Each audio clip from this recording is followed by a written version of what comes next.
What's up guys, MrBayeasy here, and today we're going to be talking about a topic that I've been thinking about recently and even talking about with my brother. That's actually how this idea came into place, is that maybe competitive, or just map makers in general, can make maps that revolve more around teamwork, team-oriented plays. Now, I'll give you a few examples of this. One of the examples of a map being designed for something anyway. Basically, in my previous commentary, I talked about custom power-up alterations and how they can affect Halo 5 in a positive way. Now, I did speak of a jump height alteration when you pick up the custom power-up that would allow you to get to places. Now, I also spoke of maybe maps being designed around this jump height alteration so that you can benefit from it even greater than you already can. So, a custom power-up might be even more beneficial on a map that has these jumps that can only be gotten to with that particular alteration. Now, it sounds a bit unfair, but at the same time, maybe not, because again, this is a slight alteration. It's just for mobility. Yes, it can help a player get to an area more than other players, but that's the advantage. That's the advantage of getting that power weapon. But at the same time, here's another proposal on top of that I think will kind of fill that gap a little bit in terms of what some people might consider unfair. So I think maps should be designed around particular custom game or custom power-ups, like I said before, but I also think that they should be designed around more team-oriented things. In the past, we have seen basically certain jumps. There are these hard jumps that have been integrated into the map itself to increase the skill gap between players, to make it more difficult to maneuver around the map, and also to make it a little bit more difficult to get places easier. So there might be a quicker route to something, but it's harder to do.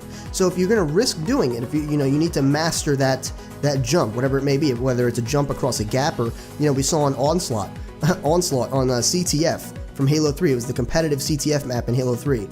Basically, there was a small little jump. You could throw the flag up the front of the base. Now, you could do that, and then another teammate waiting for you could just grab it and cap the flag. Or if you were by yourself, you would need to throw it on top of the base and then make a very small jump on a very thin door that basically was just a very small ledge, jump up that, and then score the flag into the thing. So you'd have to master that little small jump. And although it wasn't the most difficult thing in the world, there are some examples of things that were unintentional jumps that actually aided a more skilled player in playing the game and being more fluid on the map, such as the Guardian jump from bottom gold to top gold. If you were able to do that jump, you had a clear and distinct advantage over another player that could not. It was a very advantageous jump to be able to just completely disregard all the other ways to get up to top gold.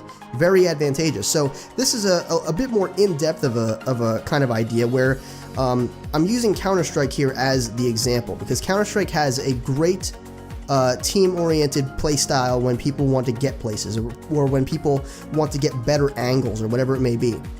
So in Counter-Strike, people like to do jump boosts, where they actually will jump on top of one's head and then jump, basically then they stand up and then you can jump over something and get to another area that you're not normally supposed to get to without going a longer route. Okay, so same idea as the jump height alteration with the custom game options, but if you use teamwork, you can accomplish the same thing. Just takes a bit longer. Custom power-up gives you, in this particular case, custom power-up would give you the option to do it by yourself and save a bit of time and save a bit of manpower as well. But, in this particular case, you can do these jump boosts. Now, of course, we have not seen, or this is not the first time we've seen jump boosts in Halo. We've seen them in the past. One of the most recent ones that we've seen is on on Sanctuary in Halo 2 Anniversary and in the past as well. So basically, on Sanctuary, you can get up to Ring 3 by jumping on a player's head, having then you jump, then they jump, and then you jump once again when they're already in the air off their head, and you get onto Ring 3. So it's a sneaky way to get onto Ring 3, requires a bit of extra teamwork, and these are the kinds of things that I'm talking about.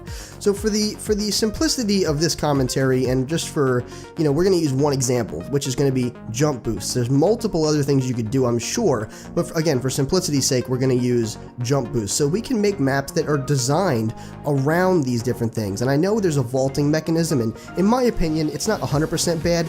Matter of fact, it's more good than bad in my opinion. It just kind of makes the game a bit more fluid. You just kind of go places without really having to worry. You know what I mean? Now, that is a problem in some cases because, again, it does lessen the skill gap, I suppose, in some ways, because you don't necessarily have to master jumps anymore in a sense. But again, if we implement these with team-oriented jumps and jump boosts and stuff like that, it might make it so that you can achieve a certain advantage by using your exceeded level of teamwork to get to a certain area. Now that's, you know, it is more complicated. It's a more complicated way. Again, it's going to increase the skill gap between teams, not really between players, but very strong team-oriented teams or team-oriented players are going to benefit very highly from this. You know, it's something we've seen in the past, guys, where, you know, you can get a team of stacked players, just unbelievably skilled players, very, very consistent, but if they have no sense of teamwork, they're going to lose to another team that maybe has, you know, good players. Not like amazing, but they're good. And they have extremely solid teamwork. They're constantly helping each other with battle rifle or you know, BR battles, or with, you know, they're always in good positions to help their teammates. They always position themselves that way. They always push together. You know, it's just kind of like a single organism thinking as one.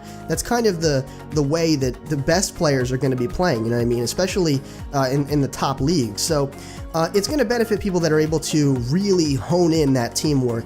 I don't know, you know, when it comes to Counter-Strike, I've seen some pretty crazy things where people can get boosts to get very good angles, to get to places much quicker than others, and I think that's the kind of thing that Halo might need in some situations with, you know, I'm not saying every map needs to be designed like that, but there should be a few maps, mix it up a little bit. This map is extremely, you know, as an example, this map is an extreme team-oriented map. If you can't do these things, well, we're not saying you're going to lose, we're not saying you're going to do poorly, but we are saying that you're not going to be able to take advantage of those particular jumps or those particular boosts, or even they can even integrate some of those single-player jumps that we've seen in the past, like the one on Onslaught or the one on Guardian. They can do those as well. There's no reason they can't. I'm just saying, put some more team-oriented ones in there. It'll definitely spice it up a bit, and it'll definitely make the game a bit more challenging, which in my mind is a good thing. I like challenging games. I like being challenged. You know, and I'm not being biased here. Don't take this statement in the wrong way. But when I play Call of Duty, when I get a single kill, I am not as satisfied as when I get a single kill in Halo. Only reason for that is because in Halo it takes a bit longer. It's a bit, you have to be a bit more consistent. It doesn't take just a few rounds. In my personal opinion, for me to achieve the same satisfaction, you know, feeling in a Call of Duty game, I would either need to clutch the round, you know what I mean, just absolutely pull off some ridiculous play, or get like multiple kills back to back very quickly, like a triple kill or you know, quad or something like that. So those are the things that really, you know, kind of excite me when it comes to that game. And again, it all comes down to being challenged. That's why I like Halo a bit better. Has nothing to do with, you know, what Call of Duty is at the core. It's just the fact that something challenging is just more satisfactory when you actually accomplish it, or when you do well at it. So let me know what you think about this in the comments down below. I'm very interested to hear what your opinions are on this particular matter. With that being said, guys, rate the video what you think it deserved, and if you'd like to become a Sage in training, make sure you subscribe today. This has been MrBayeasy, your favorite Sage, and as always, I'll see you in the next video.